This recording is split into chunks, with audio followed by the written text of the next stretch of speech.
안녕하세요. 아폴론 라운 두 번째 시간입니다.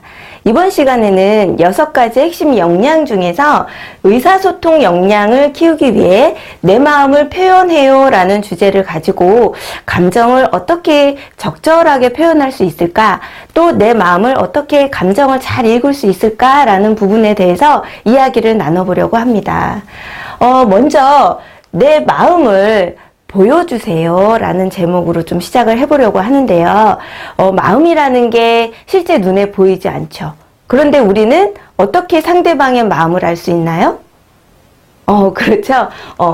마음을 표현하는 방법이 여러 가지가 있다는 거예요. 그래서 말, 글, 음악, 미술, 손짓, 몸짓, 표정 이런 것들을 통해서 우리는 상황에 맞게 내 감정, 내 마음을 표현하기도 하고요. 또 그렇게 표현한 마음을 상대방이 알아차리기도 하죠.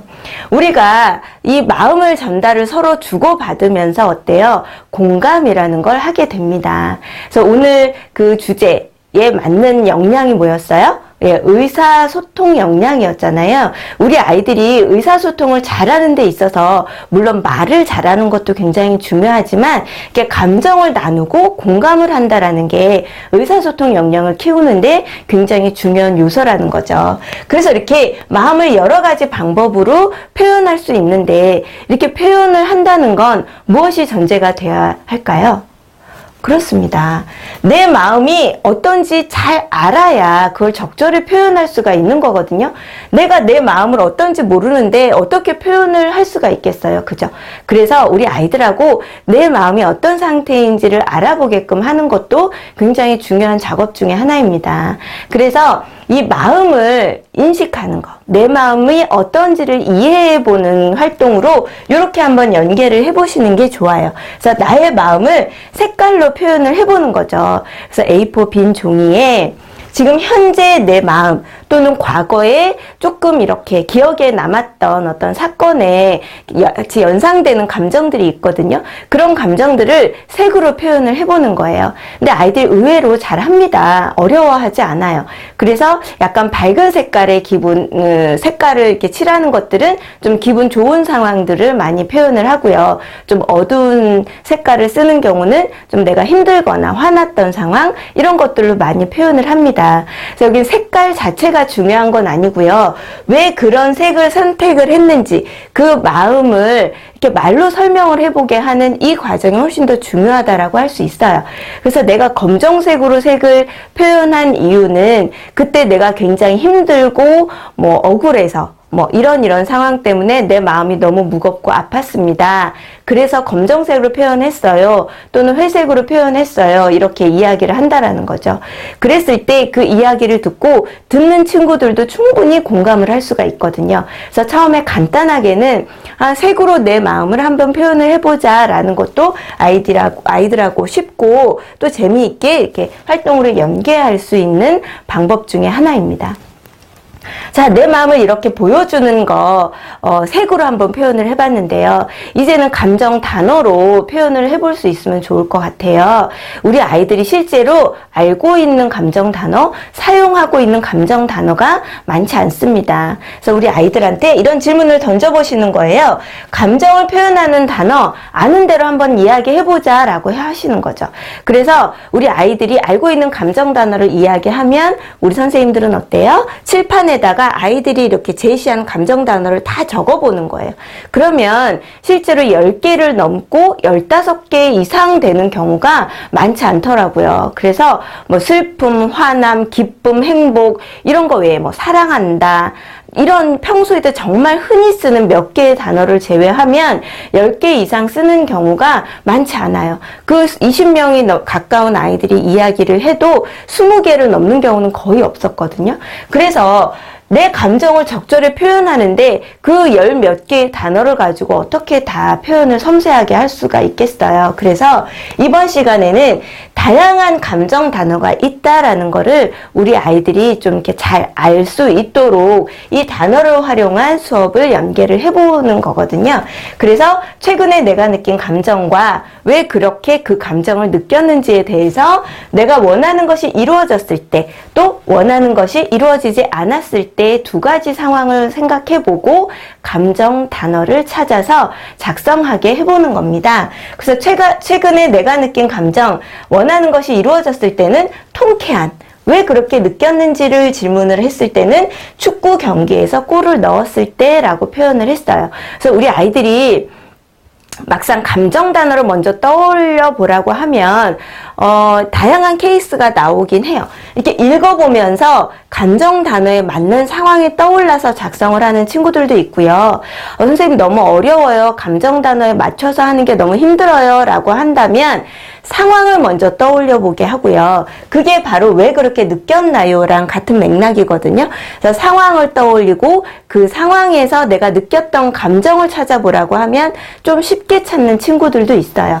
그래서 그렇게 연계를 하시면 됩니다. 그래서 두 번째로 원하는 것이 이루어지지 않았을 때의 상황은 억울하다는 감정을 표현을 했어요. 왜 그렇게 느꼈는지는 동생이 장난감을 어질러 놨는데 엄마가 동생이 아닌 나를 야단을 쳤을 때 얼마나 억울했겠어요. 그래서 그런 감정들을 좀 다양하게 인식하는 활동이 바로 이번 페이지에 해당하는 활동이거든요. 그래서 요거를 아이들하고 이렇게 서로 내가 작성한 거를 이야기를 그룹별로 나눠보게 하면은 좋습니다. 이렇게 내 마음을 보여주는 감정 단어를 이렇게 연계를 했는데요. 의외로 우리 아이들이 모르는 감정 단어들도 꽤 많을 수 있어요. 근데 읽어보면 내가 많이 사용하지는 않지만 무슨 뜻인지 이해가 되는 감정 단어도 있고요. 이거는 정말 무슨 뜻인지 잘 모르겠어요 라고 아이들이 이렇게 질문을 하는 경우들도 있거든요. 그래서 모르는 감정 단어는 읽으면서 좀 동그라미 표시를 하게 하고요. 다음 시간까지 그 감정 단어가 어떤 것을 의미하는 건지 찾아오게끔 이렇게 과제로 제시를 해주시고요. 그 다음 시간에 간단하게 아이들이 해왔는지 점검만 해주시면 됩니다. 이렇게 우리가 감정이라는 것이 여러 가지가 있는데 평소에 많이 우리가 인식을 하고 의식하면서 사용을 하진 않잖아요. 그래서 이 마음을 적절히 표현해 보는 연습을 하는 거예요. 근데 우리가 가끔 상대방이 말을 하지 않아도 어때요?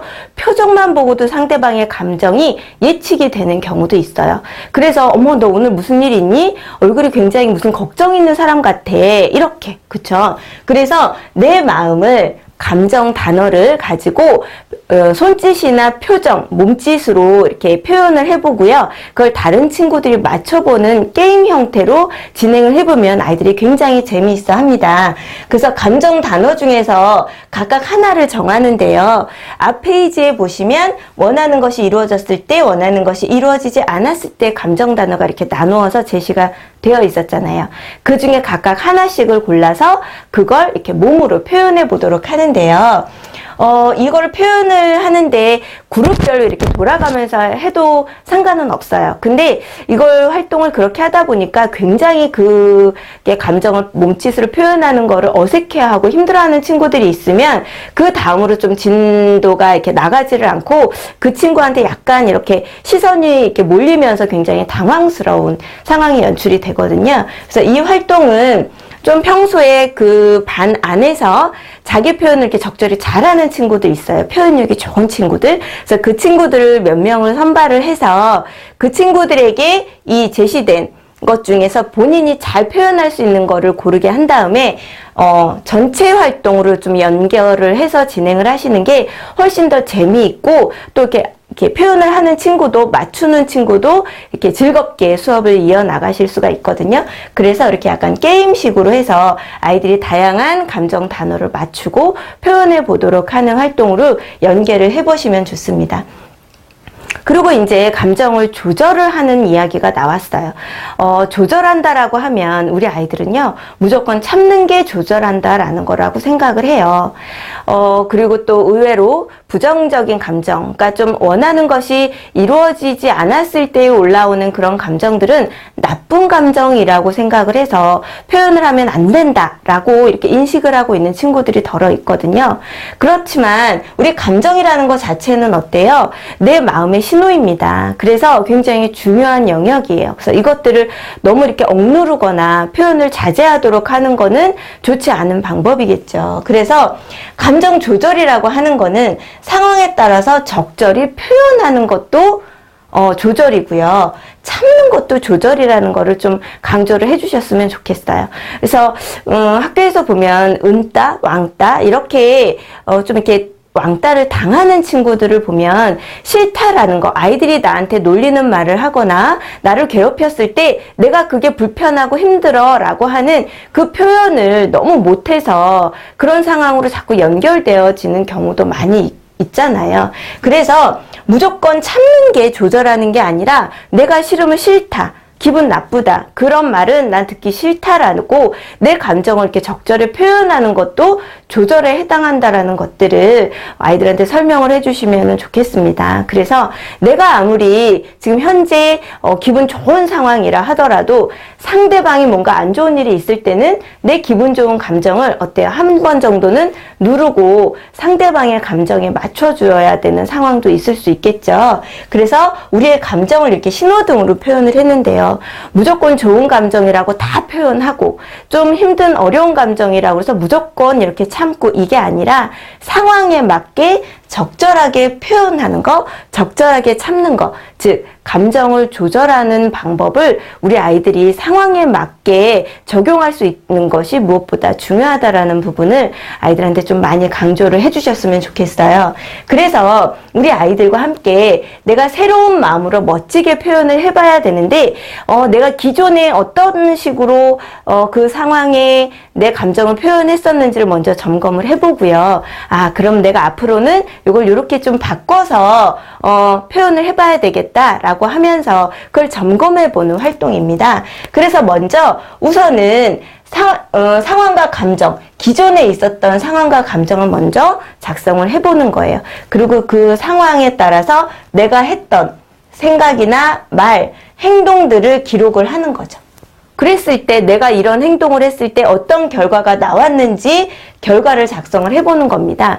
그래서 예를 들어서 그 결과가 나쁘지 않았다. 그러면 그때 내가 했던 말이나 행동이 적절했다라고 볼 수도 있을 거고요. 내가 그런 말이나 행동을 했더니 좀 결과가 좋지 않게 나왔다라고 하면 앞으로는 어때요? 그런 비슷한 상황이 생겼을 때 내가 어떻게 해야 될까라는 부분을 한번 방법론적으로 생각을 해보는 거예요. 그래서 바람직한 방법으로 내가 표현할 수 있도록 해보자라는 거죠. 그래서 화가 났을 때 무조건 큰 소리를 치거나 요즘 아이들이 욕도 많이 하잖아요. 그렇게 표현을 하는 게 아니라 내가 큰 소리를 내지 않고 욕을 하지 않고 적절하게 내 마음을 좋게 표현할 수 있구나 라는 것들을 이 활동을 통해서 우리 아이들이 인식을 잘 할 수 있도록 도와주시면 좋을 것 같습니다. 그래서 아이들 모든 별로 내가 앞으로 어떻게 할 건지를 한번 좀 힘들어 한다면 모든 별로 토의를 통해서 그럴 때는 이런 말로 이런 행동으로 표현하면 좋잖아 라고 해서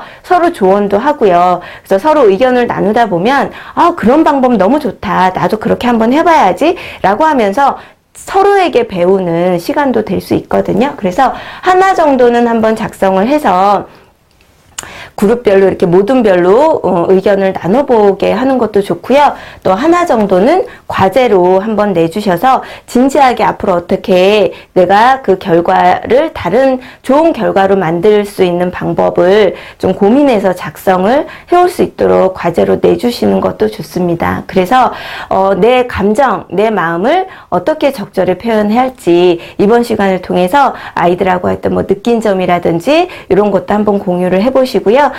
의미 있는 시간 만들어 보셨으면 좋겠습니다. 이상 마치겠습니다. 고맙습니다.